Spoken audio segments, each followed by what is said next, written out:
Ei, pessoal, que legal, hein? Saindo da sala de aula diretamente para vocês, meus queridos alunos, estamos preparando tela jurídica. E essa tela jurídica hoje inaugurando com um grande amigo, Fábio Piló, que nos dá a honra de falar um pouquinho aqui sobre a teoria geral do processo penal. Então, queridos alunos, se deliciem com as aulas. Minha amiga Liciane, muito obrigado por essa oportunidade de falar com seus alunos, de falar com você, com seus seguidores. Espero suprir as expectativas, sempre com o objetivo de levar o conhecimento a todos que nos assistem, né? Muito obrigado e espero poder participar de novos vídeos. Conseguiu centralizar?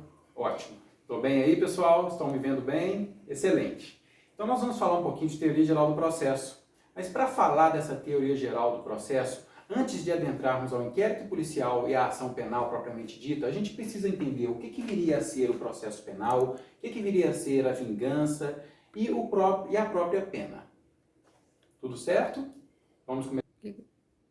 Então vamos lá. Nós fizemos um pequeno corte só para organizar a questão da iluminação, para focalizar o quadro e a mim, para facilitar para todos vocês que nos ouvem. Então vamos lá.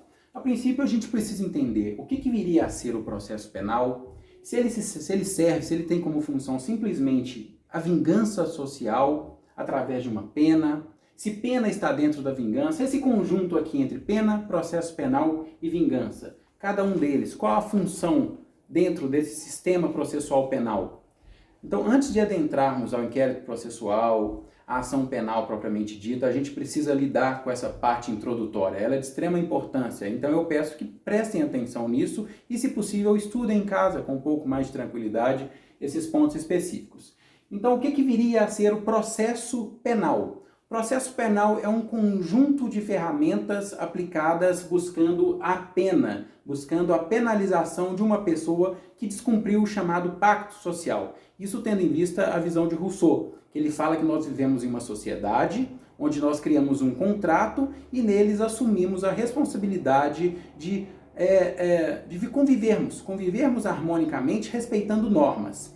Então, a pessoa que descumpre esse pacto, esse acordo de boa convivência, a ela será atribuída uma punição. Mas essa punição, ela não pode vir simplesmente através de uma vingança, através de uma vontade social, egoísta, sem um procedimento específico, por qualquer do povo.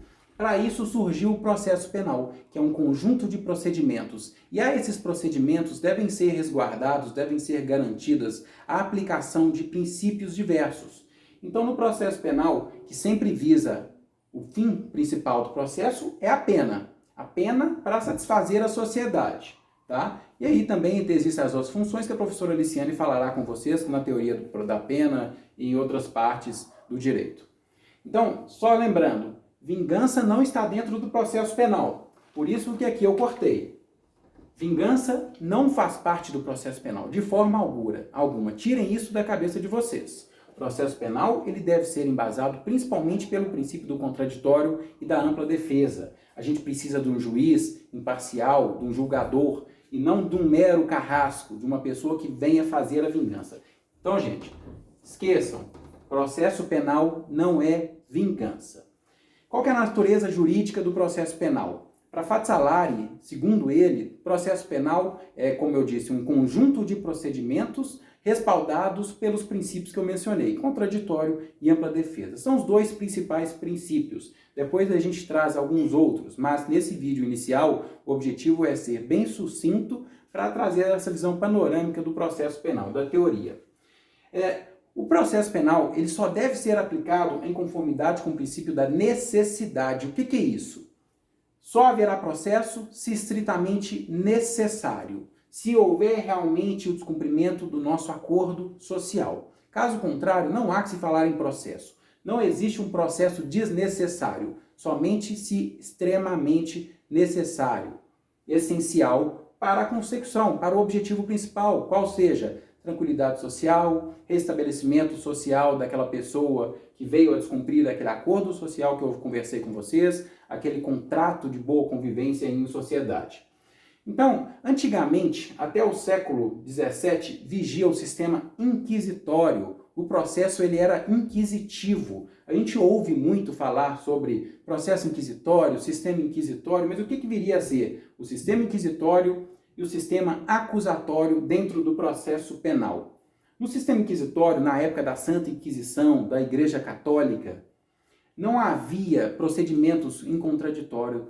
A igreja simplesmente definia as punições, definia todos os mecanismos para julgamento daquela pessoa que agia em desconformidade com a vontade de quem? Da igreja. Então não havia contraditório, não havia ampla defesa. Quem julgava era a mesma pessoa que buscava pelas provas, era a mesma pessoa que investigava, que buscava pelas provas, que acusava e que punia. Então a gente tinha concentração nas mãos de uma pessoa só. Isso é completamente antidemocrático, anticonstitucional. Isso não traz segurança jurídica, principalmente para aquela pessoa que é julgada. O que isso causa? Injustiça. Basicamente, a injustiça. Porque, como eu disse, quem julga é quem acusa. Quem julga é quem busca a prova. Isso não é válido no nosso sistema processual atual.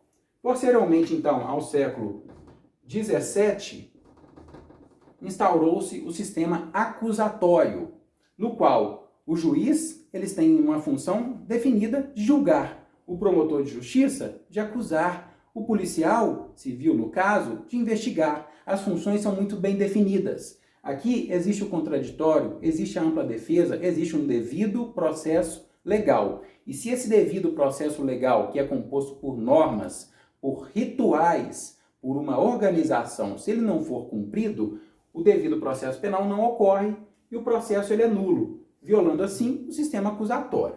Então nós temos que ficar bem atentos a isso. O que vige no Brasil então, Piló?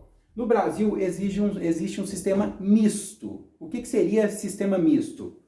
Parte inquisitório e parte acusatório. Mas de que forma?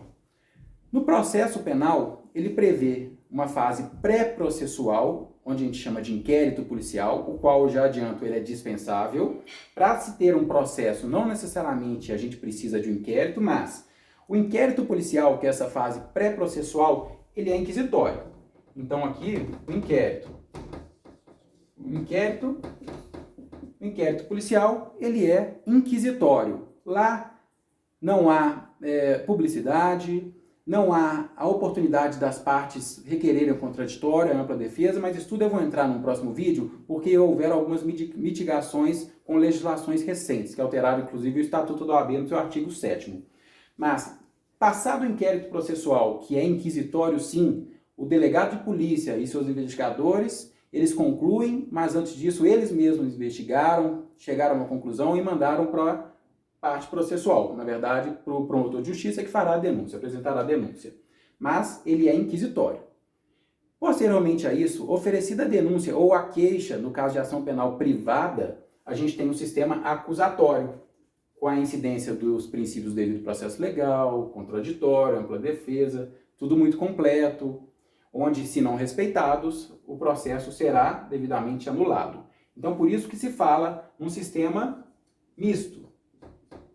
Então, se vocês verem numa prova, algum dia, qual que é o sistema adotado hoje pelo direito processual penal brasileiro? Sistema misto. Na fase pré-processual, inquisitivo, através do inquérito processual, e na fase processual, que tem início com o recebimento da denúncia, ele é acusatório, onde se respeitam todos os princípios constitucionais. Certo, gente? Retornaremos no próximo vídeo. Muito obrigado e até breve. Quantos minutos?